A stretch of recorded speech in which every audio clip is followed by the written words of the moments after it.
Marketing ഫീൽഡിലുള്ളതാണ് അല്ലെങ്കിൽ business ഒക്കെ run ചെയ്യുന്നതാണെങ്കിൽ നിങ്ങൾ പ്രയോറിറ്റൈസ് ചെയ്യേണ്ട 3 കാര്യങ്ങളുണ്ട്. ഫസ്റ്റ് തന്നെ നിങ്ങൾ കേട്ട് മടുത്തൊരു സംഭവമാണ്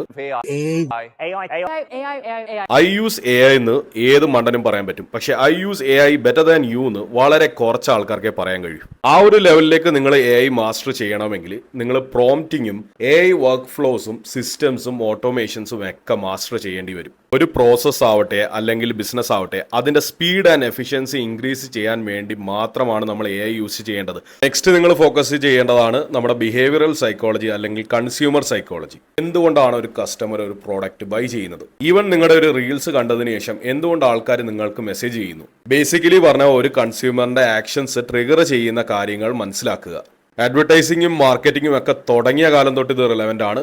ഇന്നും എന്നും ഇത് റിലവൻ്റ് ആയിരിക്കും. ലാസ്റ്റ് ബട്ട് മോസ്റ്റ് ഇമ്പോർട്ടൻ്റ് ആയിട്ടുള്ള ഒരു സ്കില്ലാണ് സ്ട്രാറ്റജിക്കലി നിങ്ങൾക്ക് തിങ്ക് ചെയ്യാൻ പറ്റുക എന്നുള്ളത്. ഒരു ബിസിനസ് ആയിട്ട് ബന്ധപ്പെട്ട ഒരുപാട് ഡേറ്റ അല്ലെങ്കിൽ മെട്രിക്സ് ഒക്കെ അവൈലബിൾ ആയിരിക്കും. പക്ഷേ ഇതൊക്കെ നിങ്ങൾ എങ്ങനെ ഇന്റർപ്രറ്റ് ചെയ്യുന്നു, അല്ലെങ്കിൽ ബേസ്ഡ് ഓൺ ഈ ഡേറ്റ നിങ്ങൾ എന്ത് ആക്ഷൻ ആണ് എടുക്കുന്നത്? ഫോർ എക്സാമ്പിൾ, നിങ്ങളുടെ വെബ്സൈറ്റിലേക്ക് ഒരു ഹ്യൂജ് ട്രാഫിക് വരുന്നുണ്ട്, പക്ഷേ കൺവേർഷൻസ് ഒന്നുമില്ല. നിങ്ങളുടെ നെക്സ്റ്റ് പ്ലാൻ ഓഫ് ആക്ഷൻ എന്തായിരിക്കും? സോ പല ഇഷ്യൂസും വരുമ്പോൾ നിങ്ങൾ എങ്ങനെയാണ് അത് സോൾവ് ചെയ്യുന്നത്? നിങ്ങൾക്ക് എക്സിസ്റ്റിംഗ് ഡേറ്റ യൂസ് ചെയ്യാം, അല്ലെങ്കിൽ റിസർച്ച് ചെയ്യാം. പക്ഷേ ബേസിക്കലി അതെങ്ങനെ നിങ്ങൾ ഫിഗർ ഔട്ട് ചെയ്യും? അതാണ് സ്ട്രാറ്റജിക് തിങ്കിങ്. ഇതെല്ലാം ഒരു കോർ സ്കിൽസ് അല്ലെങ്കിൽ ഫൗണ്ടേഷണൽ സ്കിൽസ് ആണ്. ഏത് ഫീൽഡിലും നിങ്ങളുടെ ഫൗണ്ടേഷൻസ് സ്ട്രോങ് ആണെങ്കിൽ ട്രെൻഡ്സ് എങ്ങനെയൊക്കെ വന്നാലും പോയാലും ഒക്കെ നിങ്ങൾ സസ്റ്റെയിൻ ചെയ്യും.